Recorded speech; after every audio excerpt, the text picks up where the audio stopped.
HD versus 4K, take one. Hey guys, it's Truthflow Films here. I'm Jonathan, the director of Truthflow Films, and I'm Emmanuel, and I'm the cinematographer.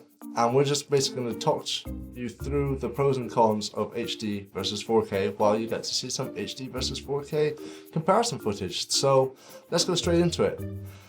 So for me, the first pro is basically that it's sharper, because I really like sharp footage, and as soon as I saw 4K on a 4K screen, I was just, this is what HD should have been. Yeah, it's true. It was pretty... I mean, I saw 4K when you first got your 4K monitor, and then I went home and I saw mine and I was like, I can't see HD anymore. It was literally what HD should have been. Yeah, it's so crazy, and if you haven't seen it, I don't care, you're going to pause this video now, you're going to go out and go and find a 4K monitor and look at some 4K footage and you'll understand what we're talking about.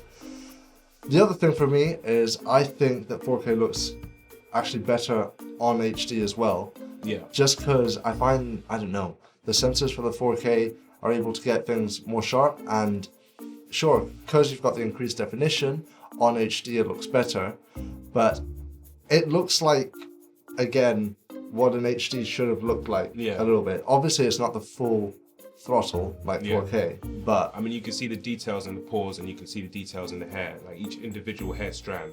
And I mean, even you shot some footage earlier, and just the leaves, the comparison between I saw from the leaves, you could see the water droplets on the leaves clearly, but in HD, which camera did you use to shoot that HD? The HD one was the Sony RX100, and normally that's a really good camera, but compared to 4K, it's got nothing on it. From the GH4, it's just, What lens did you use for that again? For the GH4, I used the 7-14mm lens. So I think I was about 14mm while I was shooting it, to get the two lenses as close to matching as possible.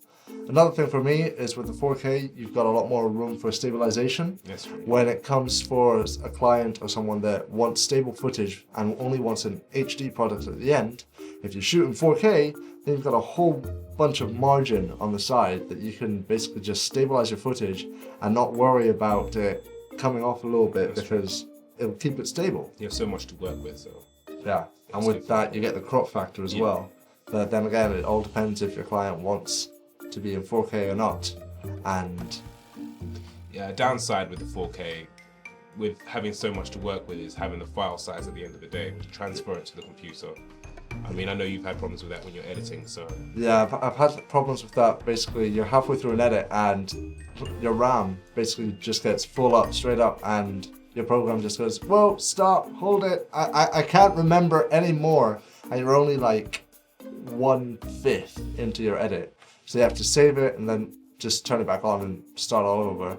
And with that, one thing I'd say is that it's not crazy. Like you can edit 4K if you build your own computer, and you can keep it still at a very reasonable price. You don't have to go and spend thousands on getting some sort of Mac thing. That's right, because you kind of built your own. I built my computer from the ground up, and I think in total it's cost me about £2,000 now. But with that, I'm able to stream, edit, full 4K straight onto a 4K monitor, and with no lag whatsoever. So I was quite amazed by that. Another little thing is mixing 4K with other shots. Obviously, it's right. Yeah. When you're trying to match shots, when you have a 4K camera and then you have another HD, let's say it's I don't know, like you're shooting with a Canon 7D DSLR camera, for example, and you want to match the shots, they're so different that you're going to run into problems. As you can see like we said in the before, comparison already. Even what we said before with the when you take the 4K down to the HD, even if you match that quality with a 7D footage, for example, you're going to run into you'll have to at least crop in to the 4K to try and match them at all. And even when you do, it's still a difference, because you can tell that was shot on a 4K sensor. What was it today, while we were doing an edit, we thought we were seeing HD footage. That's right, yeah, when we were doing it wasn't HD footage, it was 4K but scaled in. And we had to go back. And we had to go back. I didn't believe it. I couldn't believe it.